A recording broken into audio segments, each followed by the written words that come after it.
Welcome back to episode 34 of The Daily Entrepreneur. I'm Josh here with Jack and James, and we got some great articles for you guys today. Their first one is H&M is pulling merchandise featuring Justin Bieber's image after he took to Instagram stories to call the merch trash. And here's what he had to say about it. I didn't approve of any of the merch collection that they put up of me at H&M. He said to his 270 million followers, all of the merch was posted without his permission and approval, and I wouldn't buy it if I were you because it's trash.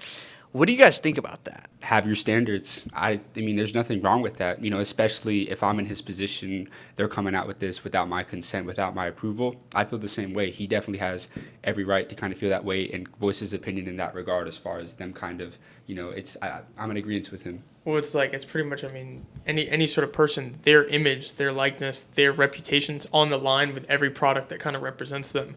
And so if you put out something that's bad, then people are going to tell 5,000 people. Put out something that's good, they'll tell 5 people. Yeah. But you put out something that's not good, they're going to tell the entire world, oh, did you see Justin Bieber? It's trash. And so it's just going to ruin his reputation. That goes for anything, quite frankly. Yeah, it's almost one of those things where I'm curious, like if you guys were Justin Bieber, is this one of those things where you'd be like, I don't even want to work with you guys anymore? Not necessarily. I think that especially someone like Justin Bieber, I think that, you really just need to take the line down. You need to take the merch line down. I remove it from the store immediately. Yeah, and just reconcile and maybe throw them a little bit higher percentage in the new merch collection that they come out with and work on together. This kind of goes back to, and we'll wrap this up in a second, but this goes back to when, earlier this year, how Netflix was making a documentary about Kanye West. Well, one of the big things with him is he was just like, I'm not letting that get released until I have complete oversight over the final product that's going to be released. And that can pretty much be applied anywhere. But Absolutely. I think that moves on. Yeah. Well, that brings us into our next topic, which is that the IRS is after your money. They're after your pockets. And what I mean by that is the U.S. Treasury Department is requiring everyone using money exchanging apps, from PayPal to Venmo to CashApp, to report all instances of more than $600 on the apps to the IRS, which is just another instance kind of overburdening Americans as far as money that they owe and have to pay taxes on. What are you guys' kind of thoughts on this new development? It's one of those things where I think earlier this year they hired 87,000 new auditors. And what that made me think of, and what everyone made very clear, is they're not coming after the rich and the mega wealthy with this. They're coming after the middle class and the poor and really making sure that, hey, no one's cutting corners. And I feel like this is exactly what this is. This isn't a tax on the rich. It's coming after that middle class and making sure that, hey, let's get every dollar we can from these people. Seriously. Yeah, I really think that there's just bigger fish to fry. I don't know why you're investing so much in people that probably just don't have that much to work with anyways, but there's honestly people out there with more tax dollars that you need to be collecting. So, yeah.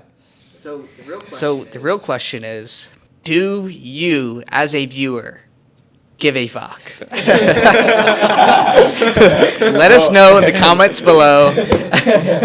All right, that brings us into our last article, guys. Okay, so the creators of South Park are coming out with a new company called Deep Voodoo that's basically specializing in deepfake technology. They've raised about $20 million so far. What do you guys kind of think about deepfake technology in the emerging markets and everything? I'll tell you what, I'm unfamiliar with it. And for kind of the casual viewer out there, what is deepfake technology? So basically, deepfake technology is being able to take images or just video and the features of another human and being able to morph it and make it either on someone else's face or be able to create a character that's in the exact image and likeness that looks super realistic of another person and make them say things. To me, I think it's dangerous. Yeah. Because you can basically picture and make anybody look like they said something that looks real as hell. Yeah.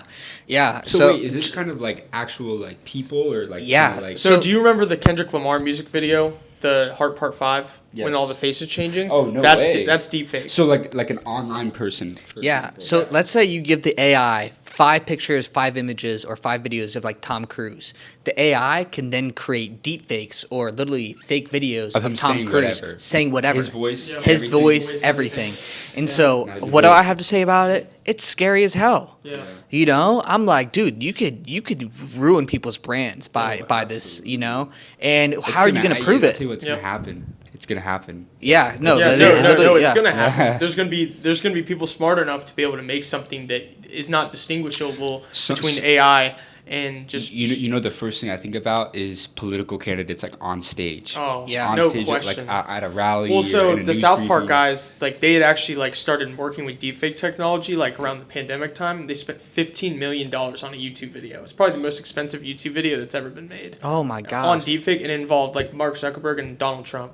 Pretty Yeah, much were that's like two of the that's people. who came to mind. Were two of the people involved in like their video, I believe. Oh. Well, what's crazy is I don't know where I saw this, but there was a TikToker during the pandemic who was actually creating TikToks as like I think Tom Cruise, Yeah. and it was all deepfakes. It wasn't actually Tom Cruise. I They thought were it just- was Tom Cruise Yeah. first, and then it's just like I just Just a watching a deep- couple more videos. yeah. I'm like, wait a second, there's no way this is. Dude, yeah, it's crazy that they can totally just take advantage of other people's personal brands for their own financial gain. So, Yeah. but I think that about wraps it up today. Absolutely. And we actually have a quote of the day brought to you by yours truly. But first, before I give it to you, please leave a like and subscribe. Whether you think you can or whether you think you can't, you're probably right.